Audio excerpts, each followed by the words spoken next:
যদি এই গল্পটা শুনে আপনাকে একটুও হাসাতে না পারি তাহলে কমেন্টে যা বলবেন আমি সেটাই করব। একদিন বাসে করে যাচ্ছি, খুব সিরিয়াস মুখ করে জানালার পাশে বসে আছি, যেন জীবনের অনেক বড় চিন্তা মাথায়। হঠাৎ কন্ডাক্টর এসে বলল, ভাড়া দেন। আমি আত্মবিশ্বাস নিয়ে পকেটে হাত দিলাম। ডান পকেট খালি, বাম পকেট খালি, ব্যাগ খালি।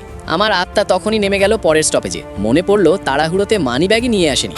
আমি আস্তে করে বললাম, ভাই একটা ছোট সমস্যা হয়েছে। কন্ডাক্টর বলল, সমস্যা বড় না ছোট, ভাড়া তো লাগবেই। পেছন থেকে এক আন্টি বললেন, এমন সিরিয়াস মুখ করে বসে আছে, মনে হচ্ছিল বড় অফিসার। পুরো বাস হাসতে শুরু করলো। এরপর যা হলো সেটা শুনলে আপনিও হাসবেন, কিন্তু তার আগে একটা কথা, সেলিব্রিটিদের তো সবাই লাইক আর সাবস্ক্রাইব করে। দেখি তো নিজের মা বাবার জন্য কে এই ভিডিওটা লাইক করে আর চ্যানেলটা সাবস্ক্রাইব করেন। আবার গল্পে ফিরি। আমি কন্ডাক্টরকে বললাম, ভাই আমি পরের স্টপেজে গিয়ে অনলাইনে পাঠিয়ে দিচ্ছি। কন্ডাক্টর হেসে বলল, ভাড়া নাই আবার অনলাইন? শেষে কি হলো জানেন? বাসের এক স্কুল ছাত্র আমার জন্য ভাড়া দিয়ে দিল। আমি লজ্জায় বললাম, ধন্যবাদ ভাই। সে বলল, কোনো সমস্যা নাই, কিন্তু পরের বার সিরিয়াস মুখ নিয়ে না উঠে মানি ব্যাগ নিয়ে উঠবেন। সেই দিন বুঝলাম, স্টাইল থাকলেও পকেট ফাঁকা হলে সম্মান সেকেন্ডেই কমে যায়।